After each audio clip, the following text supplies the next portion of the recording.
سلام الله عليكم ومبارك عواشركم ونهاركم مبروك. اليوم وحنا على أعتاب واحد من أهم المنعطفات التاريخية في المغرب الحديث. كل شي كيهدر، القهاوي شاعلة والسوشيال ميديا مقسومة على جوج. تعديلات مدونة الأسرة 2026. هاد الملف ماشي مجرد قانون غادي يتغير، هذا زلزال اجتماعي كيقيس أعمق نقطة في المجتمع المغربي، وهي الأسرة.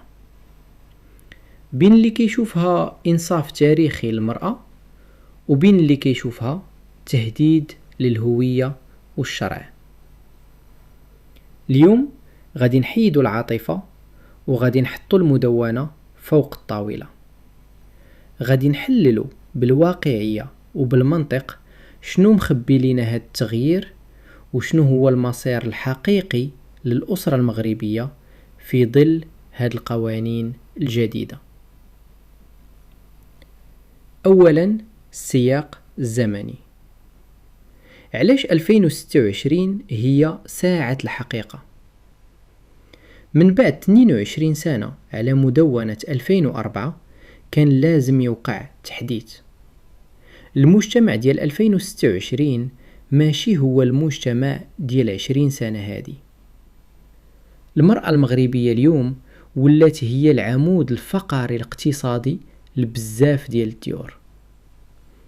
توجيهات الملكية كانت واضحة: تحديث المدونة بلا ما نحللو حرام ولا نحرمو حلال. ولكن بين هاد الجملة وبين التطبيق كاين نقاش حامل وطيس.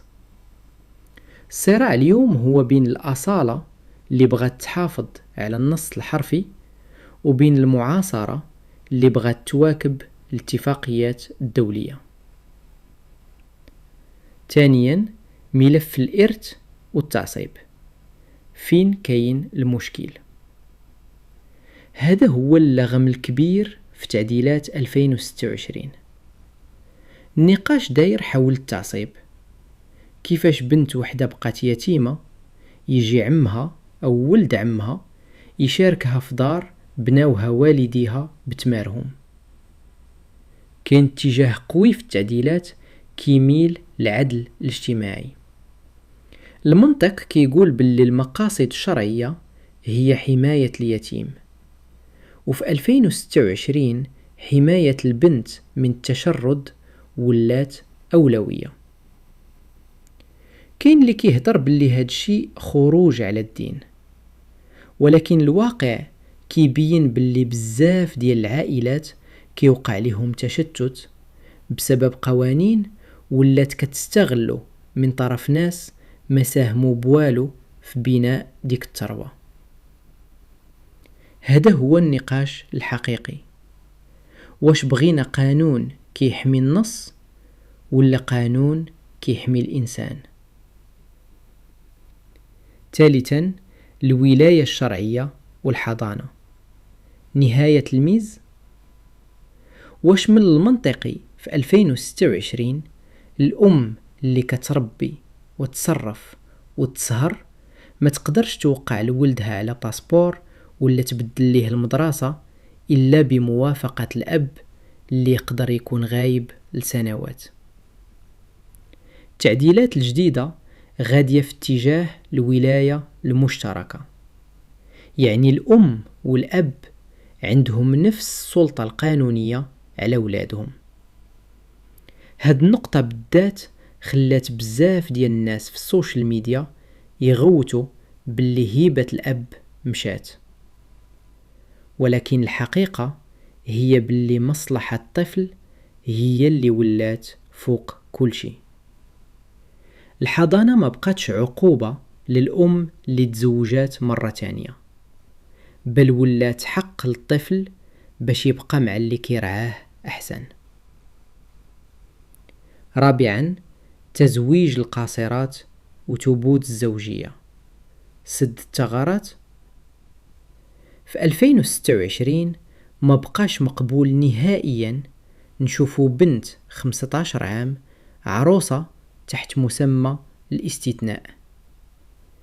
تعديلات غادية لمنع الكلي ورفع سن الزواج ل 18 عام بدون استثناءات قضائية.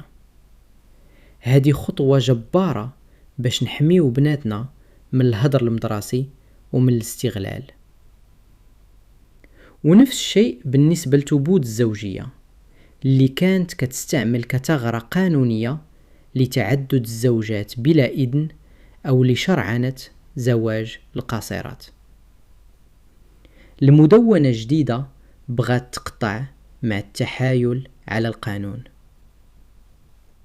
خامسا، الأموال المكتسبة قسمة العدل. شحال من مرة دوزات 30 عام ديال الزواج ساهمات في شراء الدار وتجهيزها، وفي الأخير فاش كيوقع طلاق أو وفاة كتخرج بالصفر حيت كل شي مكتوب بسمية الراجل. تعديلات 2026 كتركز على تدبير الأموال المكتسبة، يعني أي حاجة تشرات وقت الزواج كاين حق المرأة فيها بناء على المساهمة ديالها، وخا تكون مساهمة معنوية بالتربية والتدبير المنزلي. كاين اللي كيشوف هادشي باللي الراجل غيولي خايف يتزوج. واش هذه هي الكرامة اللي كيهدر عليها الدين والواقع؟ سادسا، مستقبل الأسرة المغربية. واش حنا في خطر؟ بزاف ديال الناس كيسولوا واش هاد القوانين غتزيد من نسب الطلاق، واش غتخلي الشباب يهرب من الزواج. التحليل الواقعي كيقول باللي القانون ما كيصنعش السعادة، ولكن كيحمي من الظلم. الأسرة المغربية في 2026 محتاجة لتوازن جديد.